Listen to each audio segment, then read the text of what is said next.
안녕하세요. 미니멀리스트 이치인아프입니다. 날씨가 따뜻해지고 화창해져서 너무너무 좋은데 이때 함께 찾아오는 불청객이 있죠. 바로 건조한 날씨인데요. 늘 이맘때가 되면 습도가 너무 많이 떨어져가지고 피부가 막 사막이 되어가는 듯한 느낌이 들고 저는 비염이 조금 있는데요. 요즘처럼 많이 건조한 날에는 숨이 잘 쉬어지지 않아서 자다가 깨는 일들도 종종 있었어요. 미니멀리스트이면서 재택근무를 하기 때문에 집에 하루 종일 있는 제가 집 안에서 건조함과 싸우는 그런 방법들을 소개해 보려고 합니다. 최소한의 물건들로 최대한의 효율을 내고 싶어하는 미니멀리스트 의 건조한 날씨에 대처하는 별거 없는 방법들을 몇 개 공유해 볼게요. 그러면 시작해 볼게요.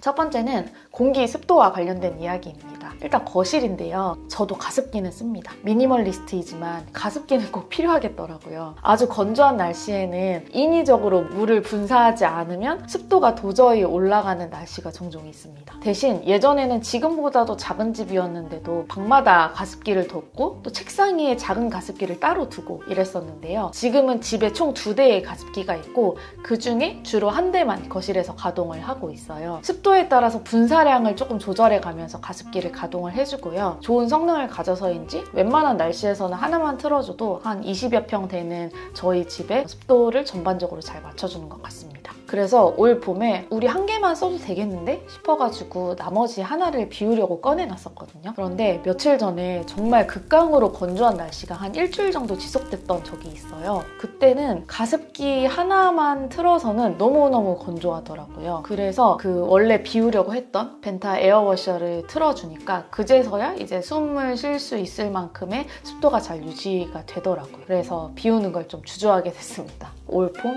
그리고 가을 정도까지 더 지켜보려고 합니다. 비웠다가 실수하고 다시 들이는 게 더 낭비라고 생각해서 조금은 참아보려고 하고 있습니다. 그리고 오히려 저희는 침실에는 가습기를 두지 않고요. 대신에 저희 집에는 의류 건조기가 있지만 일부러 두꺼운 빨랫감들을 건조기에 넣지 않고 빼서 침실에 머릿맡에 걸어두고 잡니다. 기모 후드티나 두꺼운 바지처럼 그 천 안에 수분을 가득 머금고 있는 그런 빨랫감들이요. 예전에 어렸을 때 건조한 날씨가 되면은 엄마가 이렇게 침대 머릿맡에 수건을 촉촉하게 적셔서 걸어주셨던 기억이 있는데요. 확실히 방에 빨랫감들을 말리면 그거랑 비슷한 효과가 있어서 은은하게 습도가 맞춰지는 느낌이 들더라고요. 오히려 좁은 침실에서 가습기를 돌리면 저는 개인적으로 조금 갑갑한 느낌이 들어요. 저희는 두 동물의 털이 너무너무 많고 그리고 제가 알러지 비염이 있어서 먼지를 꼭 털어야 되기 때문에 의류 건조기가 무조건 필요하지만 건조한 날씨에 의류 건조기를 돌리고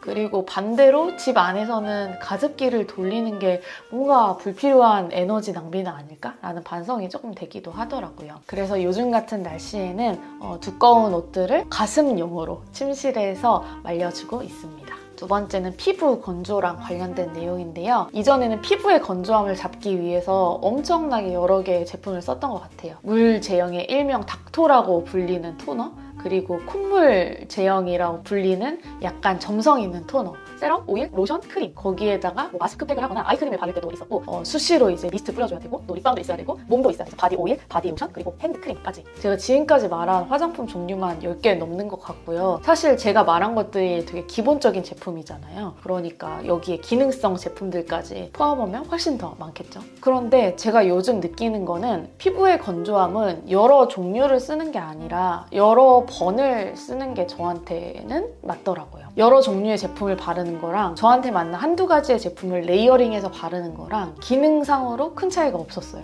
저는 토너, 세럼, 크림 이렇게 딱 3개의 제품으로 보습을 하고 온몸과 핸드크림도 얼굴에 바르는 크림이 올인원 크림이거든요. 1륜의 아토크림으로 모두 다 대체를 합니다. 물론 바디로션이나 핸드크림은 선물을 받을 때가 종종 있기 때문에 선물을 받으면 이제 호사스럽게 따로따로 쓰기는 하지만 그런 제품이 없더라도 기존의 올인원 제품으로 온몸을 보습해줘도 전혀 문제가 없습니다. 얼마 전에 제가 컨디션이 너무 안 좋고 바빠서 이 피부 보습에 신경을 못 썼더니 이 입술 위가 엄청 부르트 적이 있었거든요. 그래서 이게 하루 만에 엄청 악화가 되기 시작하더니 이 위에가 거의 상처가 날 정도로 까졌더라고요. 제가 평소에는 립밤이 필요하지 않아서 소유를 하고 있지 않거든요. 그런데 너무 많이 까졌길래 아 이거 올리브영 같은 데 가서 급하게 하나 사와야 되나? 고민을 하고 있었어요. 그런데 제 입술을 보더니 남편이 그냥 있는 걸로 한번 보습해보고 위에 까진 데는 마데카솔 한번 발라봐, 이렇게 그냥 쉽게 지나가는 말로 이야기를 하더라고요. 그 말을 듣는데